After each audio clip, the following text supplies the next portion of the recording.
जी महाराज जी, इसी बात से एक बात और याद आई कि वर्तमान में अभी रायपुर में एक प्रसिद्ध संत, युवा संत कहा जाए, आप ही की तरह युवा हैं वो भी, हो सकता है आपकी और उनकी वह आगे पीछे हो थोड़ी सी, बागेश्वर धाम वाले धीरेन्द्र कृष्ण शास्त्री की कथा चल रही है और उनके ऊपर ढेरों आरोप लग रहे थे। कल से पहले, कल के उनके दरबार के बाद आरोप थोड़े कम भी हुए और वे भी घर वापसी की बात करते हैं, सनातन धर्म के ध्वजवाहक होने की बात करते हैं और वापस हिंदुत्व की पुनर्स्थापना, सनातन धर्म की पुनर्स्थापना की बात करते हैं और उनके ऊपर ढेरों आरोप लगते रहे हैं।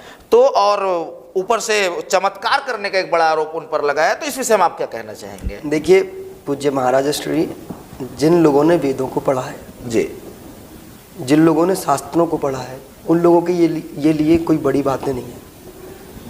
चमत्कार इसलिए नहीं होते कि वो चमत्कार हैं, या हम लोग भगवान को इसलिए नहीं पूछते कि वो चमत्कार करते हैं। वो तो बार बार कहते कि मैं नहीं, मेरे इष्ट की कृपा से चमत्कार हो जाते हैं। 1 मिनट।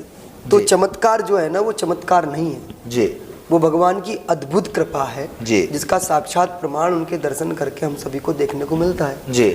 आज भी मैंने मंच से इस बात का आह्वान किया था कि पूज्य महाराज श्री के साथ में पूरा समाज है, पूरा हिंदू समाज है, पूरा संत समाज है, और जो वाकई में हिंदू धर्म की रक्षा की बातचीत करते हैं वो प्रत्येक व्यक्ति पूज्य महाराज श्री के साथ है जी। बात रही उनके पर्चे वाली जी, तो पर्चे की विशेषता ये है उनके कि ये तो ऐसा होगा कि जैसे हम सूर्य को दीपक दिखा रहे हैं।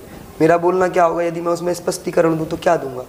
जो दुनिया जिसके पीछे लगी हुई हो, अनेकों पत्रकार आ रहे हैं, अनेकों लोग आ रहे हैं। कल तो वो लाइव रहे और कल टंकी के छोटे बोले थे, आज हम परीक्षा दे रहे हैं, जिसको लेना है ले लीजिएगा, ठीक है।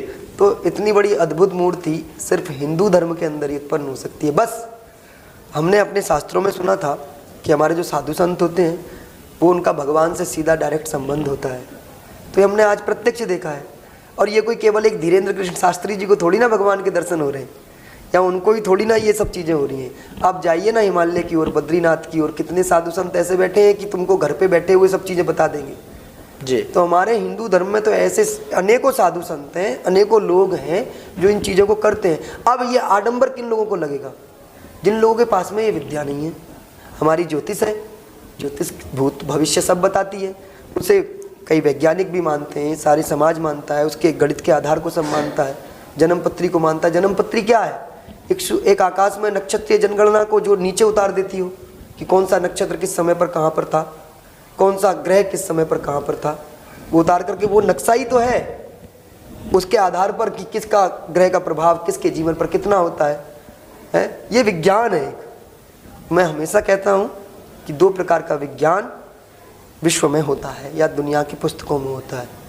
पहला जो पुस्तकों को मतलब जो विज्ञान होता है, मतलब एक साइंस वाला विज्ञान कि इससे इसे जोड़ा, इससे इसे जोड़ा, इससे इसे जोड़ा तो मिलकर के चीज़ें तैयार होती हैं। लेकिन एक वैदिक विज्ञान है, वो वैदिक विज्ञान जो है, जो ये वाला जो आधुनिक विज्ञान है, वो व्यक्ति को सुलभता प्रदान कराता है। जैसे ट्रेन बनाते हैं हम लोग, फ्लाइट बनाते हैं हम लोग, ये सब चीज़ें निकली है वहीं से है। लेकिन वेदों के अंदर एक विज्ञान ऐसा भी है जो भगवान को प्राप्त कराने का साधन है, जो भगवान से सीधी इस दुनिया को बनाने वाले, इस दुनिया में रहने वाले लोगों के सीधा कनेक्ट कर देता है। लेकिन वो है कि वो कुछ लोग उसे ले पाते हैं भगवत कृपा से, कुछ लोगों के पास नहीं होता। इस दुनिया के बाद में भी एक दुनिया है जो चल रही है, इसलिए ये उन लोगों के लिए अचंभा है जिन्होंने वेदों को नहीं पढ़ा, जिन्होंने वेदों के मंत्रों को नहीं पढ़ा, जिन्होंने शास्त्रों को नहीं पढ़ा, उनके लिए सच में ही अचंभा है। ये ईसाइयों के लिए अचंभा है, ये मुस्लिमों के लिए अचंभा है, ये उन हिंदुओं के लिए भी अचंभा है जिन्होंने शास्त्र कभी खोल के ही नहीं देखे।